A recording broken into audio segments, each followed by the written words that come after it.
é muito importante quando a gente for criar um protótipo, que a gente já tenha um estilo tipográfico produzido. Por quê? Porque daí a gente já mostra para os devs também mais tarde todas as informações necessárias para quando eles forem desenvolver e programar, eles já criam isso no código como padrão para todos os tamanhos de textos, né, existentes. Em web, a gente utiliza que seriam os H1s, né, H1, H2, H3 até o H6, que são os tipos de título.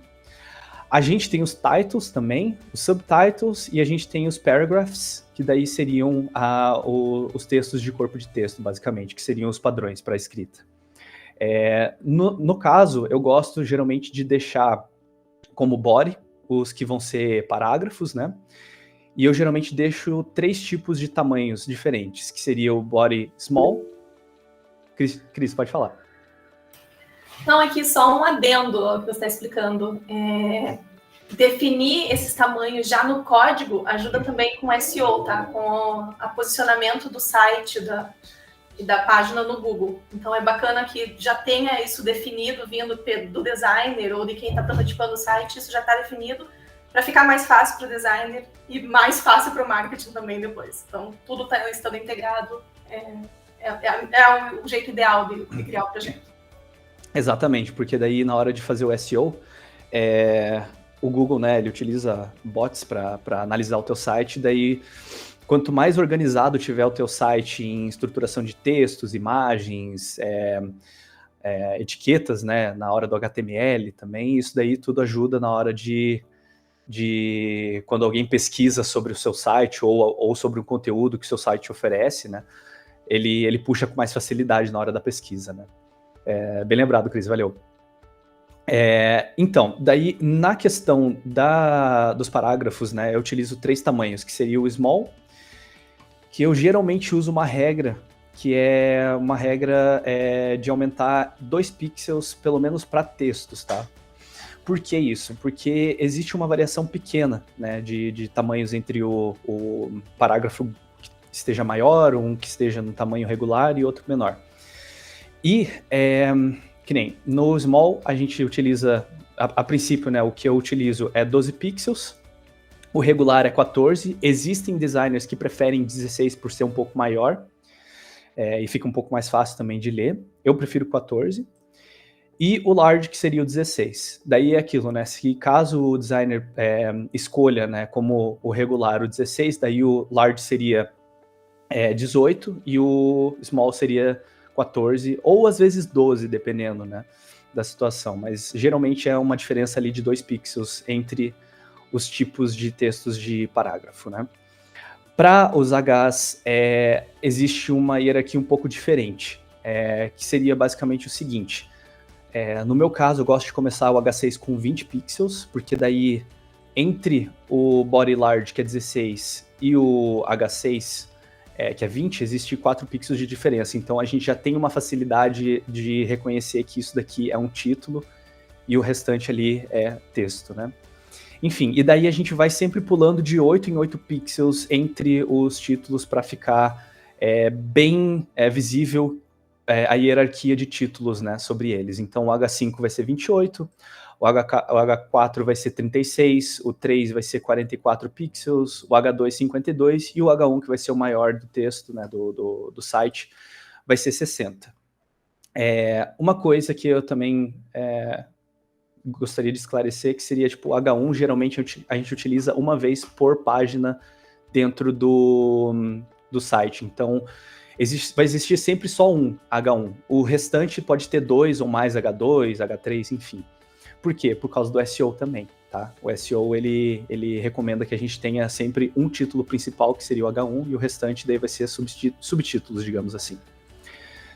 E daí, no caso, quando a gente vai fazer isso no Figma, que nem aqui, a gente tem o Local Styles, né? Por padrão, isso aqui vai estar vazio, né? Nesse caso, eu criei aqui e já existem todos criados, mas eu vou criar do zero para vocês verem como que funciona. Então, a gente tem Local Styles, a gente pode criar de textos, cores, efeitos e grid. No caso aqui do estilo tipográfico, a gente vai fazer de texto. Existe um jeito mais eficiente de você criar, além de ter que fazer um por um aqui, local styles, daí você clica em text, eu vou dar um exemplo aqui, daí você quer criar um H1, certo? Então você escreve aqui H1, não precisa de uma descrição, aqui seria a fonte que você vai escolher, né, para esse tipo de texto. Eu vou colocar o Inter só por já ser padrão, né? Aí aqui você pode dizer se é regular, médio, semi-bold, bold, enfim. E o tamanho do texto, né? Então, digamos que a gente coloque o tamanho que eu tinha colocado ali, que era 60 pixels. Aqui seria o tamanho da linha, né? Vou deixar em automático. O espaçamento entre letras também é 0%, que é o automático. E aqui também eu vou deixar em automático. Aí, beleza, a gente criou aqui, a gente já tem um H1, 60 pixels de tamanho, né? E o tamanho de linha automático. Show. Dá para fazer desse jeito, só que eu não recomendo muito, porque vai levar muito tempo para ser desenvolvido. Então, tipo, você vai ter que fazer um por um. Então, a gente vai ter que vir aqui, H2, daí mudar tudo isso manualmente. O que eu geralmente gosto de fazer no Figma? Eu vou criar um frame novo aqui para vocês verem o que eu faço. Quando eu crio do zero e não tenho um local styles, eu geralmente gosto de criar aqui um texto, vou colocar só teste aqui. E aí, com o botão direito, você pode vir aqui em plugins, manage plugins, e aí aqui são alguns dos plugins que eu utilizo para facilitar a minha vida na hora de fazer as prototipagens no Figma. Agora a gente vai utilizar o lorem, então a gente vai gerar aqui um lorem para criar uma frase aleatória. Vou colocar aqui 5 palavras só para a gente ter. Show. Massa. O que a gente vai fazer? A gente vai duplicar isso aqui em uma vez, tá? Só para facilitar um pouco, a gente pode juntar essas duas, né? Então, eu clico aqui, seleciono com Ctrl, com Shift, na verdade, desculpa. E a gente já agrupou esses dois aqui, selecionados, e com Shift A a gente já cria um auto layout desses elementos. Mais tarde eu vou explicar com calma o que é o auto layout, mas é só para agilizar na hora aqui da explicação. E aí a gente vai dar um Ctrl D aqui para a gente duplicar. Como a gente tem 6 Hs, né, 6 headers, e 3 tipos de parágrafos, então vão ser 9 títulos que a gente vai ter que editar. Então aqui eu vou duplicar mais 7 vezes, então 1, 2, 3, 4, 5, 6, 7. E aí aqui a gente já vai meio que trabalhar com os tamanhos que a gente quer como padrão. Então aqui a gente já tem Inter 60, né? Aqui a gente vai diminuir os 8 pixels que eu tinha falado, então vai ser 52. Aqui vai ser 44. Aqui vai ser 32. Deixa eu ver. Esses daqui... Não, na verdade é 44, 36. Então esse aqui é 36. E aí 28. 20. E aqui vão ser os parágrafos. Lembrando que a gente começou, o maior vai ser 16 pixels. Esse aqui vai ser 14. Que é o padrão. E o menorzinho vai ser 12. Beleza. Agora que a gente já tem todos aqui selecionados, eu posso, como a gente agrupou eles, né, no auto layout, se a gente selecionar só a caixa, ele vai selecionar todas. E existe um outro plugin que é muito bom, que é esse Text Styles Generator. Você pode também, antes de fazer isso, é bom a gente renomear. Então, a gente pode vir aqui, a gente seleciona todos esses aqui.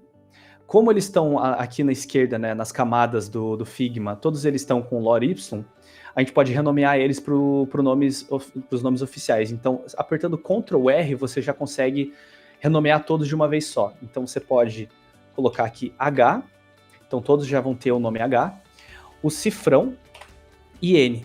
Por quê? Porque daí ele já transforma todos esses em um número. Então, vai ser H1, H2, H3, H4, 5 e 6. Renomeamos, então aqui do lado a gente já tem todos os textos já com H1 até H6. E esses aqui a gente vai renomear também. Então, seleciona os 3, Ctrl R, e aí a gente pode colocar como body. E aí a gente vai renomear depois aqui, ó, para large, e esse aqui para small. Beleza.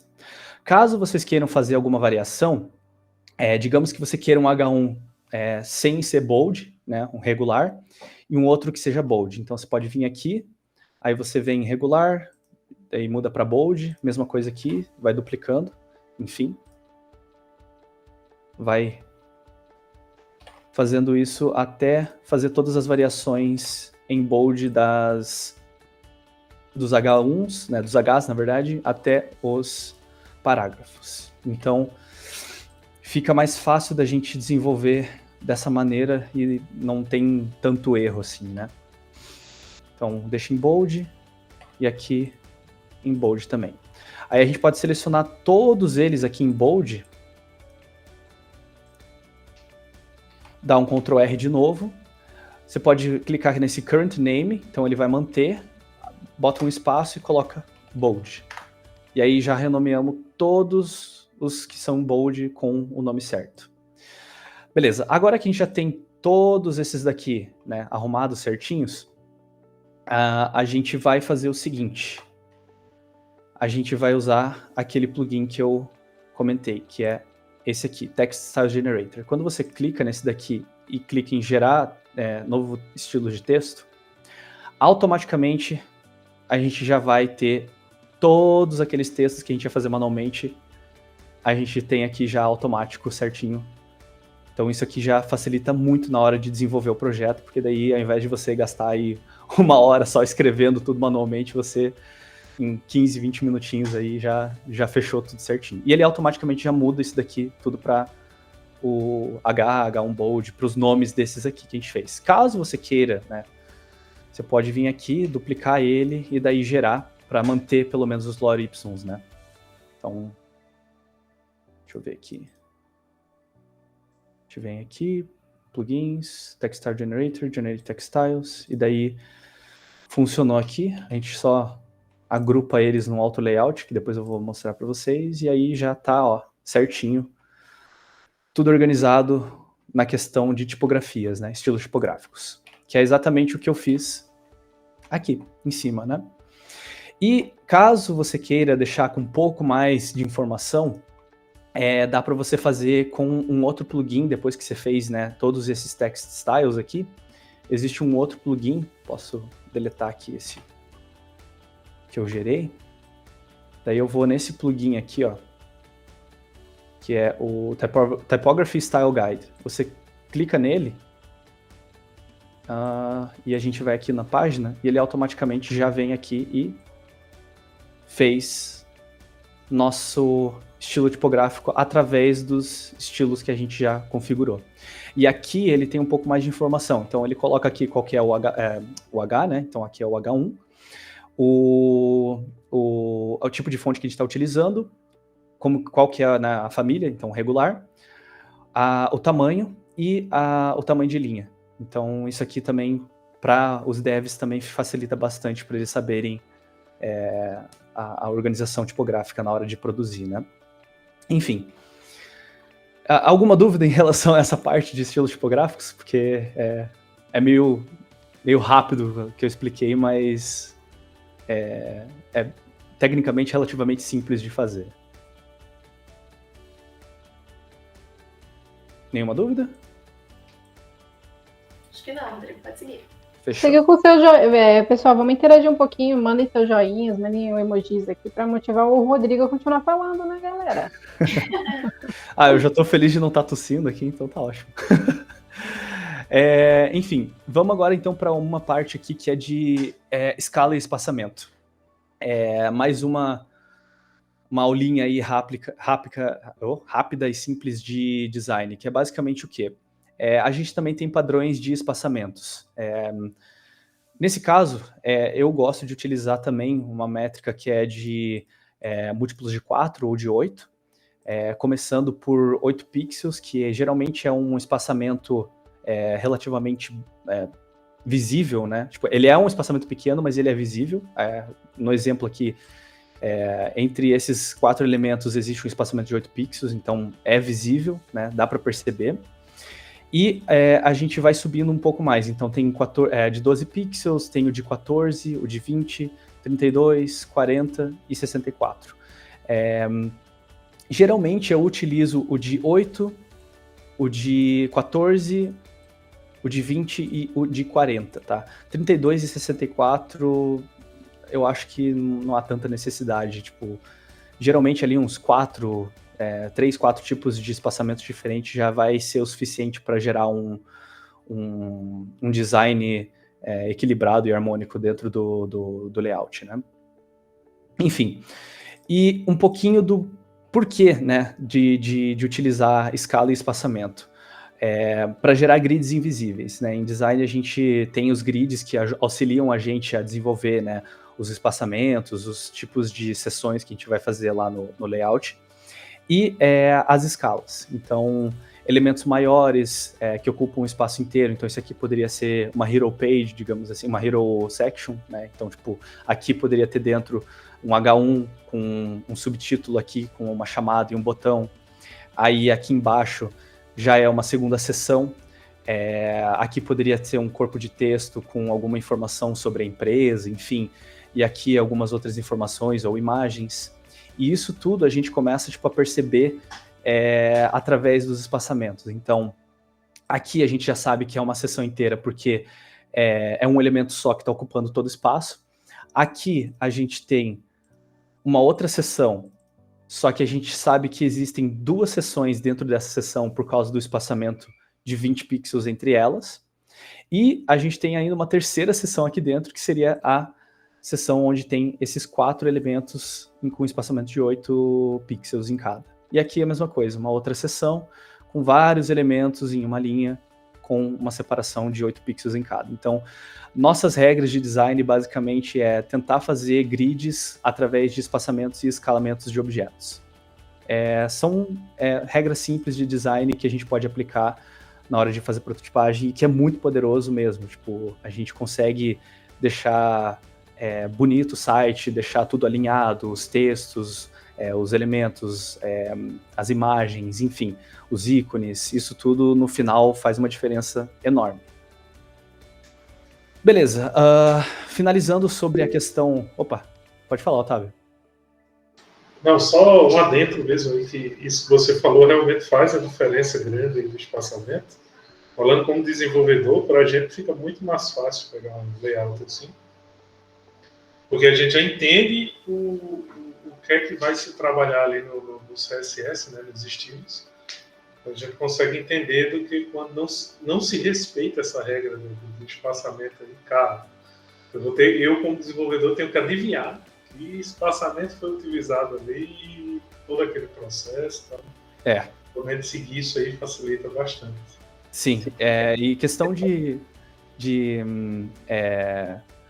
além de espaçamentos, né, a questão do CSS. Então, para os desenvolvedores, a gente tem um pouquinho mais de conhecimento também nessa parte de dev ali, front-end, pelo menos, que é basicamente front-end são caixas organizadas entre elas, né? Então, para facilitar a vida dos devs, isso aqui é uma regra muito importante e, por mais simples que seja, para eles vai ser excelente, sério. Vai facilitar muito para eles saberem, a organização dos elementos, né, quais são os espaçamentos, e utilizar o Figma para isso. Então, compartilhar o Figma com os devs para eles já verem ali os espaçamentos padrões, ajuda muito na hora deles programarem, porque daí eles já seguem um padrão e tudo mais, né?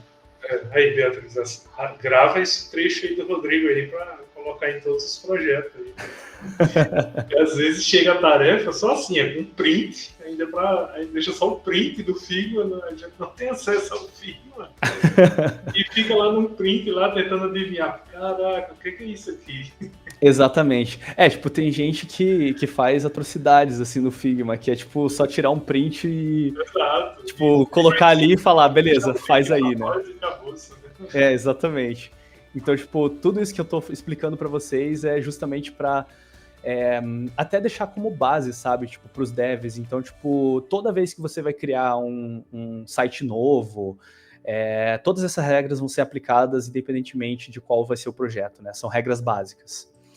E aí vem a parte legal, né, que eu queria explicar para vocês, que é justamente do auto layout no Figma.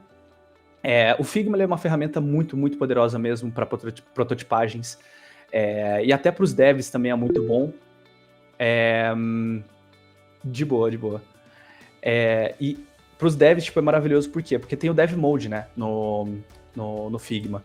Ele antes tava no beta, mas daí acabou sendo lançado e agora você tem que pagar pelo plano mensal para ser ativado, mas depois eu explico mais sobre isso, que é basicamente, tipo, você consegue inspecionar, os devs conseguem inspecionar o layout que foi feito no Figma, e ele já mostra, tipo, já com código aqueles elementos. Então, tipo, um botão com os espaçamentos, a tipografia, o tamanho, as cores, tudo certinho.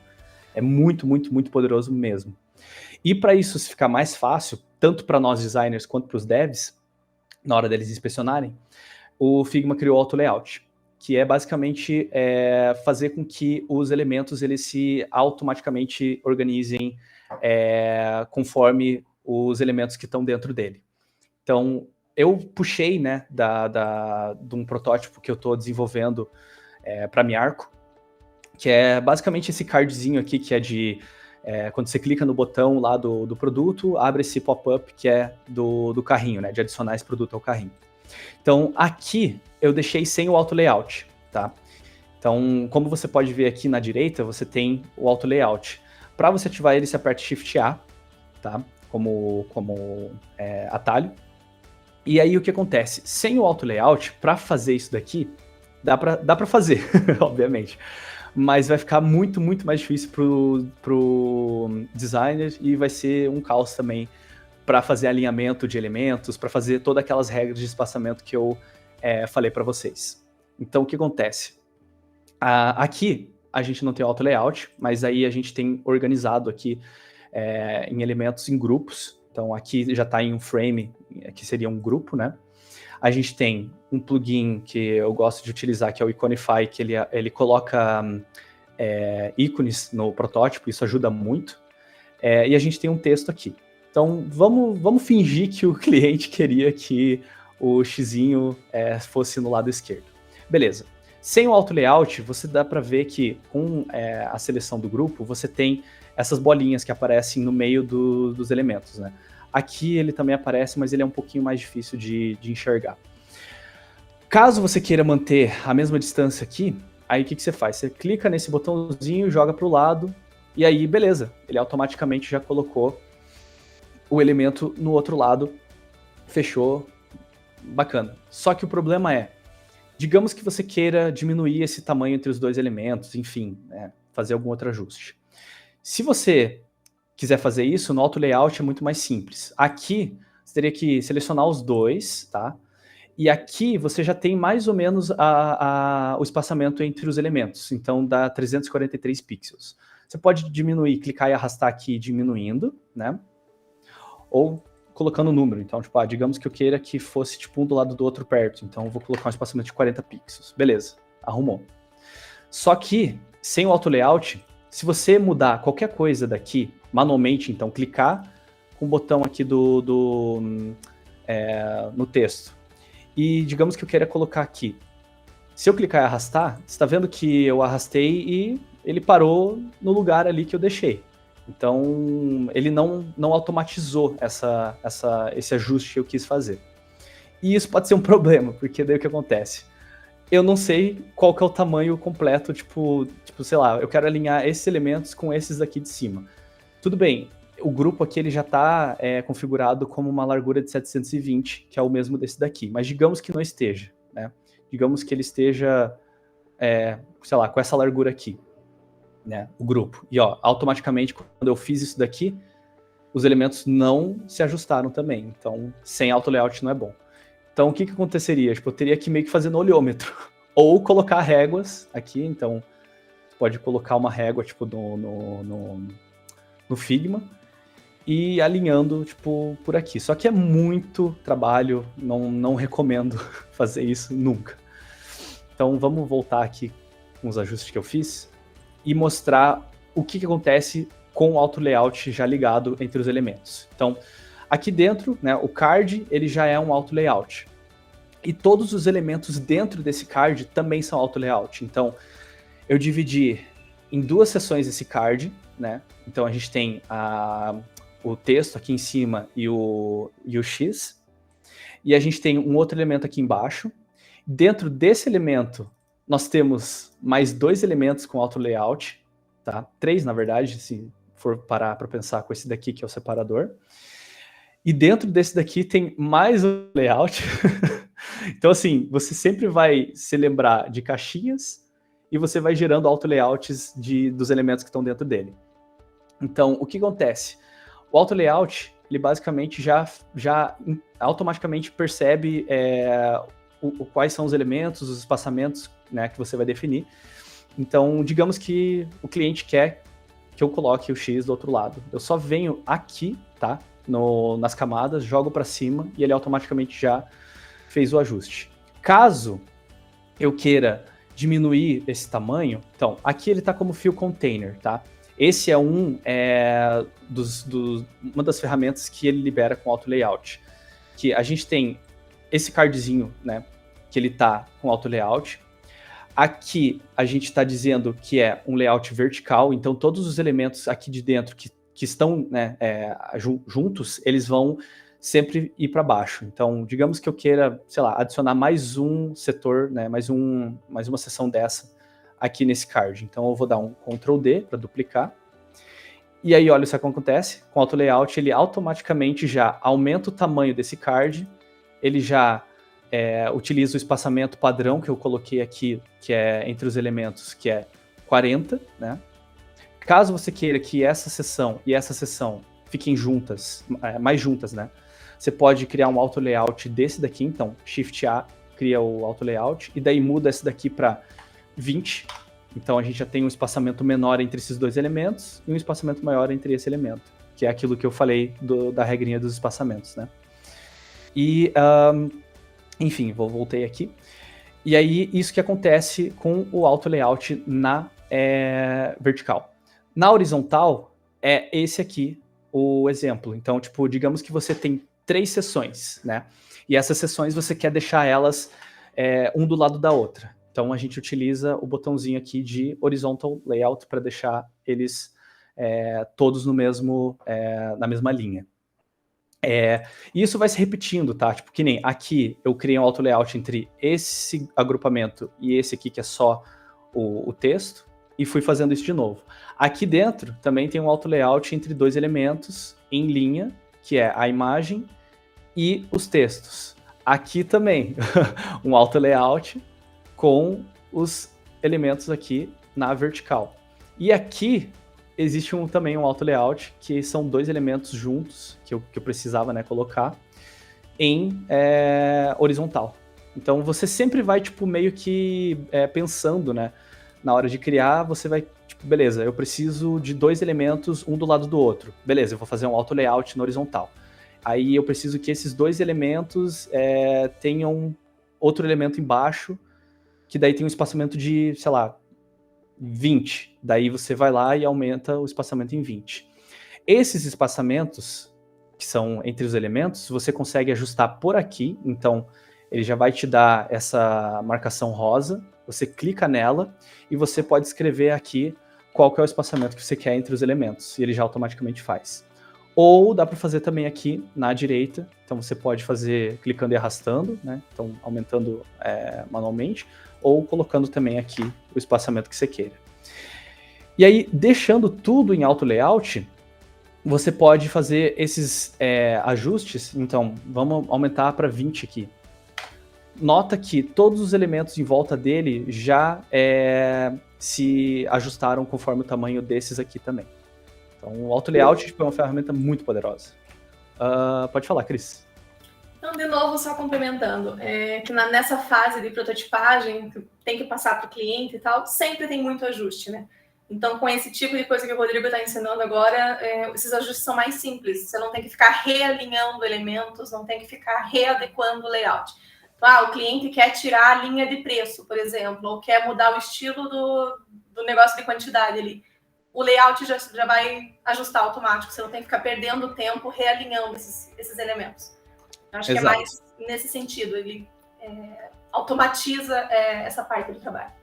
Exatamente. Então, que nem a Cris me lembrou dessa questão. Digamos que o cliente não queira que aqui o usuário, né, mude a quantidade dos itens que ele vai selecionar. Você pode deletar isso, mas eu não recomendo. Eu geralmente recomendo você vir aqui, ó, nas camadas e tem esse olhinho. Esse olhinho é basicamente para você ocultar o elemento. É bem parecido com o do Photoshop, basicamente. Então, se você clicar aí em ocultar e todo a tua estrutura esteja em auto layout, o que vai acontecer? Ele automaticamente vai lá e atualiza para quando você tira os elementos que estão ali entre o que você retirou, eles já se juntam com o mesmo espaçamento. Então isso aqui é muito, muito poderoso mesmo, assim. Isso daqui tira boas horas de trabalho e facilita na hora de ajustes, caso o cliente precise, né? Tipo, ele vai lá e peça ajustes, vários ajustes, né, durante o layout, e daí você com o auto layout já pode fazer esses ajustes muito rapidamente. Enfim, o auto layout ele é um pouquinho complexo no começo, porque você tem que ter essa noção de design, de espaçamentos, enfim, tipo, para você ir fazendo um inception, basicamente, de caixinhas organizadas. Mas é isso. Caso alguém tenha uma dúvida, levante a mão, que daí a gente tira as suas dúvidas. Pode falar, Thiago. Então, agora eu ia fazer uma outra, não sei, não está totalmente relacionado a isso, mas tipo, eu nunca tive a oportunidade de usar o Figma num projeto. Uhum. E minha dúvida seria como como dev, eu teria essas informações, eu veria o que eu preciso para usar no meu projeto. Perfeito. Entendeu? Tipo, como que isso é entregue a mim? Eu acesso esse projeto do jeito que você está vendo aí agora, e aí eu vou clicando em cada elemento para ver esse tamanho, espaçamento, ou como que funciona na prática? Boa pergunta, boa pergunta. Então, a gente pode compartilhar o Figma, né? Então, se você clicar aqui em Share, você pode criar aqui Copy Dev Mode Link, ou a gente pode também duplicar o link aqui do projeto, como está aqui, né? E você pode vir aqui e, tipo, digamos que você queira saber o tamanho desse elemento, né? Nesse botão, digamos. Você queira programar esse botão em CSS. Então, aqui você já vai ter a largura, então é 340 pixels de largura e 45 de altura. Você dá para perceber que tem um padding, né, que seria um espaçamento interno do elemento, de 14 pixels na parte de cima e embaixo, e na direita a gente tem 12. Basicamente é isso. Aí você clica aqui no texto, você tem o tamanho do texto, então você vê que aqui isso aqui é um Monte Serrat, bold, 14. Show. E isso tudo está centralizado. Massa. Porém, existe o Dev Mode, tá? Eu não posso ativar ele aqui porque tem que pagar, né? Tipo, primeiro você tem que criar um projeto, tipo, oficial. Esse daqui tá como draft, né? Rascunho. Mas caso você queira, eu vou até abrir aqui, ó. Existe o Dev Mode do Figma, que ele é especificamente para os devs, tá? Que é basicamente o seguinte, deixa eu ver se eu consigo mostrar algum print deles aqui que mostre. Saudades desse modo quando era gratuito, cara. Então, era poderoso demais, cara, poderoso demais. Basicamente, o que acontece, ó, tipo, quando você tá no Dev Mode, você pode botar aqui em pixels, rem e tudo mais, e daí quando você, tipo, seleciona esse elemento, ele já te dá o tamanho da borda, ele já te dá o tamanho do espaçamento, o tamanho do elemento, ele te dá tudo já com os programas, o tipo de programa que você selecionar. E se você selecionar o CSS ali, ó, você já vai ter todo programado automaticamente, entende? Aí você só puxa isso para programação lá no teu Visual Studio Code, enfim, e daí você já começa a programar já tendo visualmente basicamente tudo, só mudando algumas coisas na estruturação, mas Isso aqui ajuda já muito. gera o CSS? Ele gera o CSS do elemento. É como se você, tipo, abrisse a chave da classe, digamos. Rodrigo, Então, mas tipo, tem plugins que geram o CSS do Frame, né? Sim, então, é isso que eu ia falar. Tipo, tem alguns. Então, tipo, digamos, eu venho aqui, daí você tem aqui plugins, Manage Plugins, e daí tem um que eu utilizava, que era, acho que é CSS... É Figma to CSS, alguma coisa assim. Aqui, ó, Figma to Code, tá vendo? Aí você dá um run e ele até consegue gerar alguns códigos para você, só que daí você tem que entrar, fazer login, enfim. Tem algum que é melhor. Seria muito que a empresa tivesse um usuário geral, assim, que tivesse acesso ao Dev Mode e todo dev que fosse precisar, independente do projeto, só acessava e pegava. Então, daí o Figma ele faz isso, ó, que nem, tipo, tem aqui, só que, ó, os plugins que eles utilizam para programação, eles quebram o auto layout, sabe? Então, tipo, não fica tão perfeitinho, sabe? O Dev Mode do Figma, ele foi específico para em conjunto com o auto layout. Então, tipo assim, já sai tudo muito bem organizado, sabe? O código ele sai bem limpo e fica muito mais fácil para o dev para saber, tipo, os espaçamentos desse elemento, os espaçamentos e tamanhos desse elemento, enfim. Eu até quero mostrar para vocês aqui, eu acho que dava para mostrar um vídeo que ele mostrava, quer ver? Dev Mode Figma. Deixa eu ver se consigo cortar aqui para algum... então, tipo, o que acontece? Dá para você criar comentários já com todos as configurações do elemento, sabe? Então, você aciona ali o Dev Mode no canto superior direito, daí já fica nesse Ready for Dev, enfim, daí o designer vai lá e adiciona, né? E aí a gente tem ali as informações de todos os elementos que estão já agrupados dentro, né? Então, o Cart Flow, daí você clica nele, ó, ele já te puxa as informações do spec, quase como se fosse um spec do navegador, sabe? Daí ele te dá ali os códigos, daí você tem os tipos de códigos, né, que você pode ir, que é o SwiftUI, o CSS, enfim. Daí ele gera um código já, né, com... Deixa eu até ver se consigo mostrar aqui. Ó, você pode mudar a linguagem para CSS, daí ele já te mostra ali, ó, tipo, ele clicou nesse elemento, certo? Aí ele já coloca que é display flex, com uma largura de 273 pixels, o padding é variável, enfim. Tipo, é muito, muito, muito, muito eficiente isso, sabe? E, se eu não me engano, o preço do pacote acho que é $14 por mês, assim, tipo, que é a versão premium, digamos, do Figma. Tem a versão só com Dev Mode, mas é $12, então é muito mais você, tipo, comprar, sei lá, por um mês. Tipo, digamos, você tá com um projeto com um cliente e o protótipo vai levar um mês para ser desenvolvido, né? Aí você vai lá, tipo, paga por um mês lá o Figma, é tipo um Figma Pro, e daí você já tem, tipo, isso na mão, tanto pro designer, porque daí você consegue também fazer algumas coisas um pouco melhores, até de interações, né? Tipo, prototipagem com interações, que é uma das coisas que eu quero até mostrar para vocês, se der tempo, porque é rapidinho, assim. Eu só quero mostrar rapidinho isso aqui, ó, que é basicamente o que eu tô fazendo na Miarco, tá? Na Miarco, eles pediram, né, a versão desktop da página, né? Essa página, essa estrutura aqui que eu tô utilizando, ela é com base numa que eles estão utilizando do SAP, né? Que daí eu sugeri algumas organizações, que nem aqui, tipo, saiu, né, do quadrado que eu tinha falado que é limitação lá de 1280 pixels da largura máxima, aqui estava errado. Daí eu apontei isso pro Vinícius, daí ele concordou e daí falou que dava para ajustar, daí eu vim aqui, já deixei ajustado, né? Tudo isso aqui é em auto layout, gente, tá? Então, tipo, se eu... digamos que eu vou excluir, né, ocultar essa seção. Vou lá e já automaticamente ele já muda, né? Tanto da versão principal ali, do tamanho da tela, quanto os elementos em si aqui de dentro, né?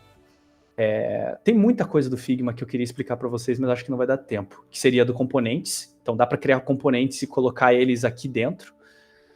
A gente utiliza isso mais assim para, tipo, digamos que eu queira que o fundo desse menu aqui do site seja preto. Quando eu clico em mudar para preto, que horror, ele, como é um componente, em todas as telas ele automaticamente já muda, tá? Isso aqui, tipo, nossa, sério, salva muito tempo na hora de prototipar. Sério, componentes é maravilhoso.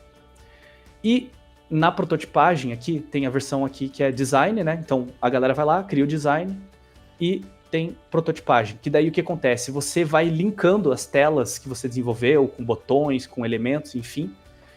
E quando você dá um play, você consegue fazer com que o protótipo seja interativo. Quase como se já tivesse sido programado, tá? Mas não é. É bem diferente. No caso, eu fiz a versão mobile e eu já deixei ela interativa porque na versão mobile você tem que mostrar as interações, né? Então, quando você vem aqui nesse botãozinho de Present, ele abre uma tela de apresentação e eu já configurei lá na prototipagem para ele abrir sempre na versão mobile com esse mockupzinho aqui de um celular. E aí o que acontece? Quando você clica aqui em qualquer lugar, menos aqui, nota que dá para ver vários quadrados azuis. Esses são os elementos que eu fiz de interação. Então o que acontece? Isso aqui é um componente, então toda vez que eu clico na lupinha, ele abre a pesquisa do menu. Toda vez que eu clico de volta, ele fecha. Quando eu clico aqui no menuzinho das abas, abre as abas, enfim, clica aqui, fecha. Então isso aqui é um protótipo de alta fidelidade com interações, tá? Isso aqui é quase como tipo, se fosse a versão final que eles vão ter. Então, digamos que eles queiram ver, sei lá, uma lista de embalagens, né? Aqui embaixo também, ó, tem um carrossel. E eu fiz, tipo, um carrosselzinho meio animado, só para mostrar, tipo, que isso é um carrossel, enfim. E aqui a gente clica, tipo, e vai para uma outra página que eu desenvolvi. Então, ele já vai para a página de lista de produtos. Se você clicar aqui de novo, você vai ver quais são os elementos clicáveis. Você clica aqui na imagem da fita adesiva, ele vai para a página de descrição do produto. E aí já tá tudo certinho aqui, tipo, a pessoa já sabe basicamente como que vai ser um pouco da navegação entre páginas que vai ser do site. Então, clica aqui no carrinho, aí você já vai no carrinho que você já adicionou um elemento, né? Enfim. Isso tudo, ó, clicou na logo, ele já volta para a homepage, né? E uma coisa que vocês percebem é que, tipo, sempre ele vai manter esse menu aqui. Tipo, eu vou clicar em iniciar sessão. Ó, ele já foi para a página de iniciar sessão e ele já fechou. Ele não veio com essa aba aberta, sabe? Isso daqui você trabalha na hora de interagir com prototipagem e na hora de desenvolver componentes também, com variáveis. Dá para criar variáveis de componentes, que é o que eu fiz aqui. Que são 3 variáveis do menu mobile. Então, tipo, tem a variável que você clica e abre aqui, e fecha, e volta para cá. E se você clicar aqui, tanto nessa tela quanto nessa, ele vai ir para essa daqui, que é a variável 3, com o menu aberto. Isso aqui é, tipo, maravilhoso, sério. Tipo, para quem é dev, isso aqui é bom, porque daí já mostra quantas interações vão ter nas páginas. Vai ser bom para o cliente, porque daí o cliente já sabe todas as interações também que vai ter na versão final, né? E é mais ou menos isso que eu queria apresentar para vocês. Eu tive que correr um pouco para mostrar algumas das principais funcionalidades, né, do Figma, mas eu acho que é isso. Tem 10 minutinhos, então, galera, se quiserem, mandem pergunta agora. Eu vou só complementar, então, só para fechar. A ideia da gente apresentar isso sobre Figma é exatamente o que o Thiago falou ali. É um sonho ter isso em todo o projeto. Então, assim, gente, o Rodrigo entende muito disso. A ideia é que todo mundo saiba um pouquinho de Figma nos seus próprios projetos, mas, enquanto a gente não tiver, vocês podem contar com o marketing para montar. Então, a gente está fazendo da Miarco, por exemplo, a gente já montou o do RIS, da Médicos. Então, sempre que vocês tiverem essa necessidade de, primeiro, vamos estruturar qual vai ser esse layout, qual vai ser o design dessa aplicação ou desse site, podem contar com o apoio do marketing. O Rodrigo está aí para fazer esse servicinho maroto. E vamos conversar também sobre essa questão. Vocês falaram, a gente tem um Figma aqui já, que é esse do marketing, onde a gente organiza todos os projetos, mas dá para a gente conversar sobre colocar esse dev mode aí e todo mundo ter acesso, para todo mundo aprender e todo mundo poder usufruir dessa ferramenta da melhor forma possível. Exato. É mais ou menos isso, gente. É realmente muito, muito, muito interessante de de fazer isso primeiro, né? Para facilitar tanto na hora de você desenvolver um projeto com o cliente. Então, tem muito cliente que ele já pede, tipo, às vezes, tem como você me mostrar como tá ficando? E daí você ainda tá lá, tipo, programando todo o layout do site que tá quebrado, que tá tendo, tipo, sei lá, espaçamentos errados, ou tá com tamanhos de texto errados, enfim. Isso fica meio ruim até, tipo, de mostrar, sabe? Pessoal, desculpa atrapalhar eu. Não, O pessoal da Abacus precisa conhecer vocês, porque lá os caras mandam em PDF, cara. Então, é horrível, né, cara? PDF lá, olha assim, cara, é milagre. Não, o que vocês fazem com aquilo ali é milagre mesmo, porque vocês têm que ir na base do chute, né? Exato. Não, tá louco. Então, para os devs, fazer esse tipo de desenvolvimento é muito importante, porque daí facilita na hora de eles desenvolverem, você não perde o tempo dos devs para ficar imaginando qual que é o espaçamento dos elementos, coisa que, na verdade, é função nossa como designers, né, de UX e UI, de já deixar isso pronto para os devs. E isso facilita também para tudo, tipo, do desenvolvimento. Dá segurança para o cliente de que o projeto deles vai ser bom, né? Eles vão gostar. Isso dá margem de tempo para vocês desenvolverem com base naquilo que a gente desenvolveu. Caso o cliente aprove nessa etapa da prototipagem, com todos os ajustes, então, tipo, digamos, um ajuste que seja por mais simples possível. Digamos que o cliente queira que, sei lá, isso aqui esteja na esquerda e isso na direita. Para você programar isso, pode quebrar o site. Os devs sabem disso. Por mais simples que seja esse tipo de ajuste, pode quebrar o site. E aqui no Figma não. Tipo, você vai lá, muda, manda o print, entrega para eles, eles aprovam, fechou. E caso eles queiram fazer algum tipo de ajuste depois que eles já aprovaram todo o layout, aí ficaria, tipo, bom no sentido de, beleza, você já tinha aprovado que era para ser esse estilo. Se você quer mudar agora, a gente vai ter que fazer com mais tempo e vai custar mais caro. A galera aqui já conhece, é change request. Vamos cobrar mais. Exatamente. Então, assim, esse tipo de prototipagem, né, utilizar o Figma para esse tipo de coisa, é importante para tudo isso.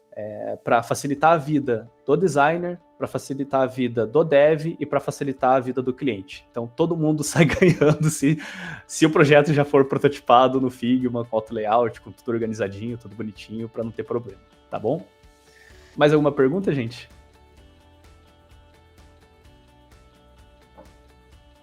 Suci. Tranquilo. Então, acho que é isso, gente. Salvou minha vida agora, de vez em quando eu tenho que recriar alguma coisa ali para ver no Figma ali como funciona. E as dicas que você deu ali foi genial, cara, vai ajudar bastante. Valeu. Quando precisarem de alguma dúvida, se tiverem, tipo, sei lá, tentando mexer no Figma e precisarem de ajuda, manda lá mensagem para mim no Slack, alguma coisa assim que daí eu posso ajudar. Que nem nesse caso, também, o que eu fiz? Tirei print. Tirei print lá da página que eles têm do SAP e fui reconstruindo com base naquilo que eles me passaram. E daí, isso aqui, qualquer cliente agora que peça para fazer nesse estilo, já vai ter todo o desenvolvimento do projeto automatizado no Figma. Só é copiar, colar, mudar as cores, mudar os itens, né, que a loja vai vender e já tá pronto. Então, tipo assim, você faz uma vez esse projeto bem feito, com estruturação, com auto layout, que você pode replicar para quantos forem os clientes que vão utilizar a mesma padronização que vocês vão utilizar. Então, isso aqui vai ser, tipo, isso aqui é uma mina de ouro. Muito bom, Rodrigo. Valeu, gente. Espero que vocês tenham gostado, então.